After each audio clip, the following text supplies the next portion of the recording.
નમસ્કાર મિત્રો, અમારી યુટ્યુબ ચેનલમાં તમારું હાર્દિક સ્વાગત છે। તો અમારી ચેનલમાં નવા હો તો લાઈક, શેર, સબસ્ક્રાઈબ જરૂર કરી દેજો। તો આજે આપણે તમને એક કહાની વિશે વાત કરીશું। તો ચાલો શરૂ કરીએ આજની આ કહાની। તો ધ્યાનથી સાંભળવા નમ્ર વિનંતી। વ્રતની વિધિ। અષાઢ મહિનામાં વદ તેરસથી અમાસ સુધી 3 દિવસ આ વ્રત થાય। આ વ્રત કરનારે સવારે વહેલા ઉઠી નાહી ધોઈને સ્વચ્છ કપડાં પહેરી માતાજીના મંદિરે જઈ ઘીનો દીવો કરવો, પછી માતાજીની પ્રાર્થના પૂજન કરવા, દર્શન કરી ઘેર આવી એ વ્રત જીવ્રતની કથા સાંભળવી, પછી એકટાણું ભોજન લેવું અને તે પણ મીઠા વગરનું મોડું ભોજન લેવાનું। પછી અમાસના દિવસે આખી રાત્રિ જાગરણ કરવાનું, માતાજીના નામનો અખંડ દીવો બાળવાનો। આવી રીતે 5 વર્ષ સુધી વ્રત કરનારનું 5મા વર્ષે આ વ્રતનું ઉજવણું કરવાનું। ઉજવણામાં એ વ્રત જીવ્રતમાંની ગોયણી કરવી, 5 ગોયણી કરવાની। ગોયણી કરેલી સૌભાગ્યવતી સ્ત્રીઓને જમાડી પછી બંગડી, ચાંદલા વગેરે આપવા। એ વ્રત જીવ્રત વાર્તા। સોનવતી નામે એક નગર હતું। નગરમાં સોમદત્ત નામે એક બ્રાહ્મણ રહેતો હતો। તેને પત્ની તથા પુત્ર હતા। આમ 3 જણ સુખી શાંતિથી રહેતા હતા। થોડા વખત પછી પુત્રનું માગું આવ્યું અને સોમદત્તે કન્યા જોઈ પોતાના ઘરને અનુકૂળ કન્યા છે તેમ માનીને પુત્રના લગ્ન કર્યા। એકવાર આ વર વહુ બંને ફરતા ફરતા સોનાવતી નગરી બહાર પહોંચી ગયા। ત્યાં રસ્તામાં એક મંદિર જેવું લાગતા બંનેને દર્શન કરવાની ઈચ્છા થઈ અને જ્યાં મંદિરના પગથિયા ચઢવા જાય છે ત્યાં જ વરને નાગ કરડ્યો અને ત્યાંને ત્યાં જ તેનું મૃત્યુ થયું। કલ્પાંત કરતી વહુ પોતાના પતિના મૃતદેહને મંદિરમાં લાવી। રસ્તે જતી એક મજૂરણ બાઈએ આ બધું જોયું। વહુને ઓળખી ગઈ અને ઉતાવળે પગલે ગામમાં જઈ વહુની સાસુને બધી વાત કહી। બ્રાહ્મણ તથા આડોશ પાડોશના માણસો દોડતા મંદિરે આવ્યા, પણ આ બાજુ વહુએ મંદિરના દરવાજા બંધ કરી દીધા છે। સાસુએ મંદિરના દ્વાર ખખડાવી કહ્યું, બેટા દરવાજો ખોલ, પણ વહુ દરવાજો ખોલતી નથી। આખરે કંટાળીને સવારી થાય ત્યારે વાત એમ વિચારી બધા ગામમાં ગયા છે। રાત્રિના પહેલો પ્રહર થયો અને એ વ્રતમાં મંદિરે પધાર્યા। જોયું તો મંદિરના દરવાજા બંધ છે। એમણે તો કમાડ ખખડાવી અવાજ દીધો કે મંદિરમાં કોણ છે? જે હોય તે કમાડ ઉગાડે, નહીં તો મારા શાપનો ભોગ બનવું પડશે। વહુએ આ સાંભળી દરવાજા ઉગાડ્યા અને જોયું તો કોઈ દેવરૂપ લઈને બાઈ ઊભા છે। હાથ જોડીને વહુએ પૂછ્યું, આપ કોણ છો? દેવી બોલ્યા, તે મને ઓળખી નહીં। આ મંદિર અમારી 4 બહેનોનું છે, એ વ્રત જીવ્રત, જયા અને વિજયા, જેમાં હું એ વ્રતમાં છું, પણ આ અંદર કોણ સૂતું છે? એ વ્રતમાંની વાત સાંભળી વહુ બોલી, માડી મારા ઉપર દયા કરો। પરણ્યાને થોડા જ સમય થયો અને મારા પતિને નાગે દંશ દીધો છે અને જેનાથી તેઓ મૃત્યુ પામ્યા છે, માટે દયા કરીને દાહે માંડી મારા પતિને જીવતદાન આપો। એ વ્રતમાં કહે, હું જે કહું તે કરીશ। વહુ કહે, હા માં, તમે જે કહેશો તે કરીશ। મારા પતિ જો જીવંત થતા હોય તો હું ગમે તે ભોગ આપવા તૈયાર છું।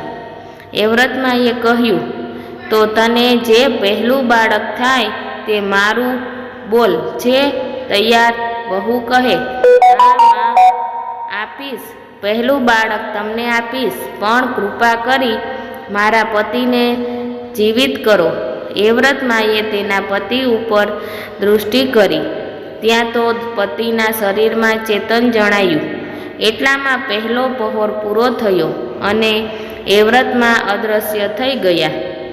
બીજા પહોરે વળી પાછું મંદિરનું બારણું ખખડ્યું. વહુએ દરવાજો ખોલ્યો તો કોઈ તેજરૂપ દેવી ઊભા છે. વહુએ હાથ જોડીને પૂછ્યું, માં, આપ કોણ છો? ત્યારે પેલા દેવી બોલ્યા, હું જીવ્રતમાં છું અને આ મંદિરમાં અમારા બેસણા છે. પણ તું કોણ છે? વહુએ બધી વાત કહી રડી પડી. માં, આ કાંઈક દયા કરો ને મારા પતિને જીવિત કરો. જીવ્રતમાએ કહ્યું, તો હું કહું તેમ કરવા તૈયાર હોય તો તારા પતિને જીવત કરું. વહુ કહે, માં, આપ જેમ કહેશો તેમ હું કરવા તૈયાર છું. જીવ્રતમાં કહે, તો સાંભળ, તારું બીજું બાળક થાય એ તારે મને આપી દેવાનું. બોલ, છે કબૂલ? વહુ કહે, હા માં, કબૂલ. અને પછી તો જીવ્રતમાએ પણ તેના પતિના શરીર ઉપર કૃપા દ્રષ્ટિ કરી અને તેના પતિના શરીરમાં વધારે સળવળાટ થયો. ત્યાં તો જીવ્રતમાં પણ અલોપ થઈ ગયા. હવે વહુને થયું કે ચોક્કસ મારા પતિ સજીવન થશે. જે આમ તેણીના મનને ધરપત થઈ. ત્યાં જ પાછા મંદિરના બાયણા ખખડ્યા. વહુએ દરવાજો ખોલ્યો તો જયામાં ઊભા હતા. પોતાની બધી વાત જયામાને વહુએ કહી અને કહ્યું, માં, આપ કાંઈક દયા કરો. જયામાએ કહ્યું, તારે જે ત્રીજું બાળક થાય તે તારે મને આપવાનું. આ વચન જો તું મને આપે તો જ તારા પતિદેવને સજીવન કરું. જયામા કહે તેમ વહુ કરવા તૈયાર થઈ. એટલે જયામા માર્ગે તો પતિએ ઉપર દ્રષ્ટિ કરી અને તેનો પતિ પડખું ફર્યો. ત્યાં તો જયામા પણ અંતર્ધ્યાન થઈ ગયા. આમ રાત્રિના 3 પહોર વીતી ગયા છે. ચોથો પહોર થયો કે વિજયામાં આવ્યા. વિજયામાને જોયું. વહુ તો કરગરવા લાગી અને પોતાની કથની કહેતા બોલી, આપ મુજ દુઃખી ઉપર દયા કરીને મારા પતિને જીવતા કરો. માં, વિજયામાં બોલ્યા, તું જો મારા કહ્યા પ્રમાણે કરે તો તારા પતિને સજીવન કરીશ. માં, તમે જેમ કહેશો તેમ હું કરીશ. જીવ કહેશો તો જીવ આપી દઈશ. માં, પણ મારા પતિને સજીવન કરો. વહુ બોલી, દીકરી, તારો જીવ નહીં પણ તારું ચોથું બાળક મને તું આપી દેજે. વિજયામાં બોલ્યા, ચોથું બાળક આપ્યું તમને માં. વહુ બોલી અને વિજયામાએ તેના પતિના દેહ ઉપર કૃપા દ્રષ્ટિ કરી અને તેણીના પતિએ આળસ મરડી આંખો ઉઘાડી 2 પતિ પત્ની માના પગમાં પડ્યા. પછી વહુએ 4 માતાજીને આપેલા વચનની વાત તેના પતિને કરી અને જ્યાં સવાર પડ્યું કે એક પૂજારીજી મંદિરે પૂજા કરવા આવ્યા.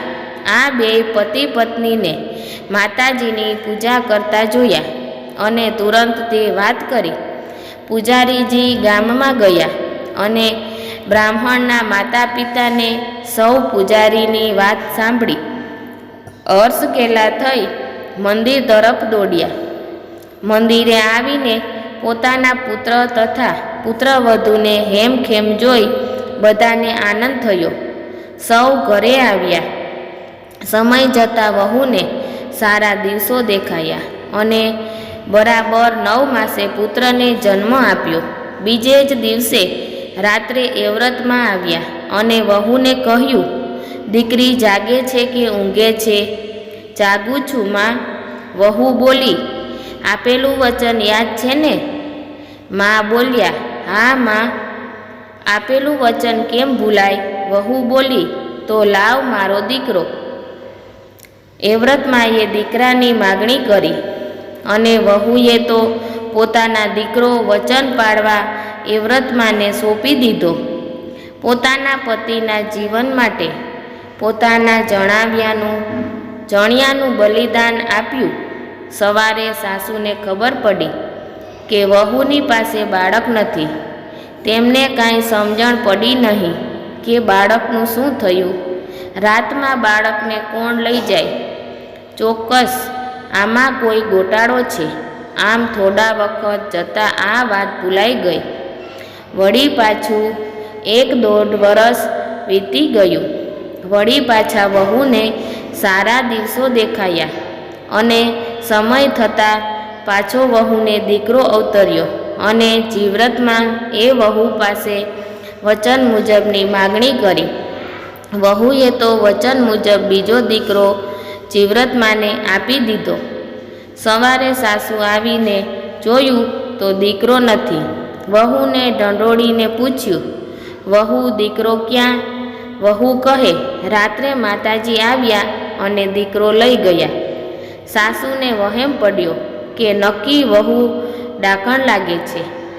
છોકરા ભરકી જાય છે, નહીં તો આમ ન બને.